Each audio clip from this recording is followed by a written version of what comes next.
नमस्कार दोस्तों, आज की इस वीडियो में एक ऐसी जानकारी मैं आप लोगों को देने के लिए आया हूँ जिस जानकारी को सुनने के बाद में आप लोगों को भी ये महसूस होने लगेगा कि अब आने वाले समय के अंदर परिवर्तन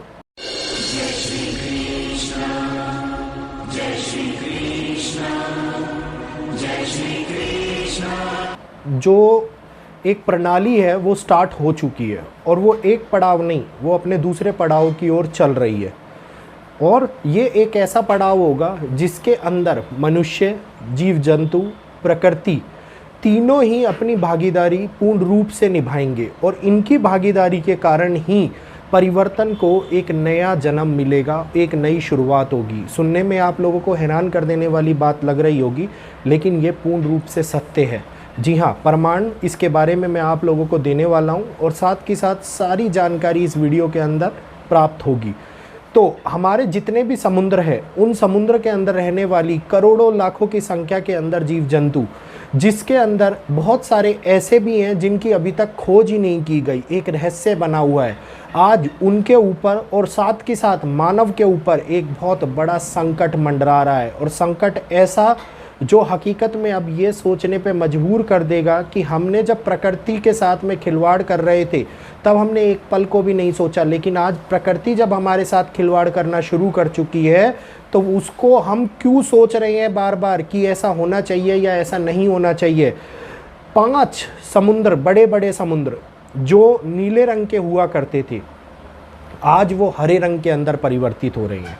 बहुत सारे लोग इस बारे में कहेंगे कि नीला रंग है तो क्या हुआ, हरा रंग है तो क्या हुआ, दोनों ही रंग है समुद्र के पानी का परिवर्तन होना। लेकिन इस हरे रंग के पीछे एक गहरा रहस्य छुपा हुआ है, एक ऐसा रहस्य जो कि हम लोगों को ये सोचने पे मजबूर कर रहा है कि आने वाली पीढ़ियों के ऊपर एक बड़ा संकट मंडरा रहा है। एक ऐसा रहस्य जो ये सोचने पे मजबूर कर रहा है कि जितने भी जीव जंतु, जितने भी प्रजातियां समुद्र के अंदर रह रही थी, वो अब विलुप्ति की कगार पर पहुंच रही हैं और 15 से ज़्यादा तो विलुप्त हो भी चुकी है, जिनका अस्तित्व इस दुनिया से ख़त्म हो चुका है। और ये बात मैं नहीं कह रहा हूँ, ये बात कह रहा है NOAA, national ocean research institute जो है, वो ये बात प्रमाणिक तौर के ऊपर अपनी रिपोर्ट्स के माध्यम से कह रहा है कि आने वाले समय के अंदर जो जहरीला तत्व है, पॉइजन है, जहरीला शैवाल है, वो समुद्रों के अंदर बढ़ता जा रहा है। और ना जाने वो इतनी तेज़ी से, जिसकी रफ्तार बढ़ने की 3 गुना हो चुकी है, वो इतनी तेज़ी से बढ़ रहा है कि उसने समुद्र के नीले रंग को हरे रंग के अंदर परिवर्तित करना स्टार्ट कर दिया है। और यही परिवर्तन की वो शैली है जो जितनी भी मछलियां हैं उनको सांस लेने में दिक्कत महसूस होती है, पानी के अंदर ऑक्सीजन की मात्रा कम होती जाती है, इस शैवाल के कारण कार्बन डाइऑक्साइड की मात्रा बढ़ती जाती है और आखिर में विलुप्ति की कगार पर पहुंचते हुए जीव जंतु समुद्र तटों के ऊपर आते हैं सांस लेने के लिए। और लाखों की संख्या के अंदर आपने देखा होगा इस समय पर मछलियां लाखों की संख्या के अंदर तटों पे पाई जा रही हैं और वो मरी हुई पाई जा रही हैं। उसका सबसे बड़ा रीज़न यही है कि समुद्र के अंदर होती हुई ऑक्सीजन की कमी उन मछलियों को बाहर आने पे मजबूर कर रही है, कठिन परिस्थितियों में ले जाने पर मजबूर कर रही है।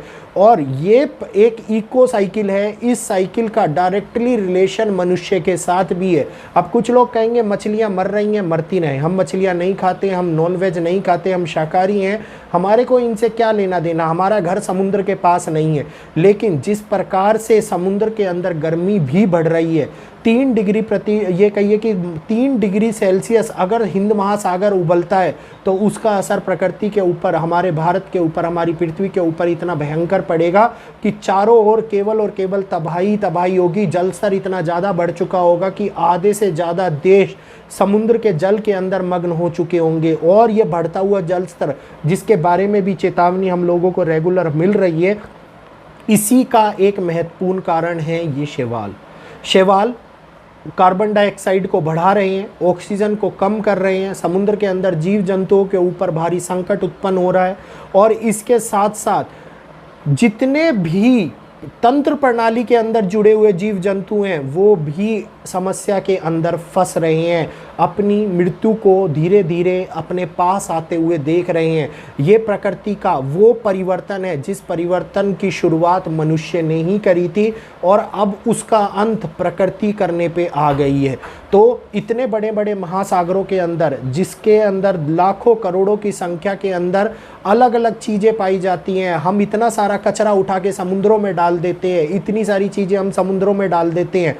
क्या होगा जब वो समुद्र ही मौत का कारण बनने लगेंगे? क्या होगा जब वो समुद्र विकराल रूप लेकर हमारे तटों से आगे बढ़ने लगेंगे? क्या होगा जब वो मानव जाति के ऊपर भयंकर समस्या उत्पन्न करने लगेंगे? जब भी प्रजातंत्र या जीव जंतु तंत्र हिलता है, जब भी ये कहिए कि किसी भी प्रकार के आफत किसी भी एक जीवन शैली के ऊपर आती है तो उसका प्रभाव संपूर्ण जीव जगत के ऊपर पड़ता है और मनुष्य भी इस जीव जगत का एक हिस्सा है। समुद्रों से होने वाला व्यापार, समुद्रों से आने वाली इतनी सारी चीज़ें जो हमारे को एक दूसरे के साथ में जोड़ के रखती हैं, नदियों के अंदर हम व्यापार करते हैं, नदियों से हम इतनी सारी चीज़ें लेते हैं, उर्वरकता लेते हैं, पानी लेते हैं। जब उनके अंदर ही संकट उत्पन्न हो जाएगा तो मनुष्य क्या खाएगा और क्या पिएगा, ये सोचने पर आने वाले समय के अंदर मनुष्य मजबूर होने वाला है।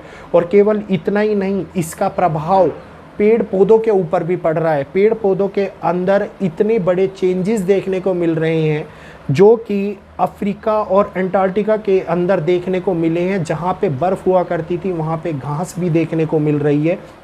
वहीं सऊदी अरेबिया के अंदर जहाँ रेगिस्तान हुआ करते थे, बड़े बड़े घास के मैदान इस बार देखने को मिले हैं और वो घास के मैदान रेगिस्तानों को ठंडा कर रहे हैं। जो रेगिस्तान गर्म रहते थे, जिसके कारण गर्म हवाएं और ठंडी हवाओं का परिवर्तन रहता था, बदलाव दोनों का बैलेंस रहता था, वो बैलेंस अब टूटता हुआ नज़र आ रहा है। क्योंकि अगर रेगिस्तान ठंडे हो जाएंगे तो जो स्थान ठंडे हैं वो गर्म होने लग जाएंगे।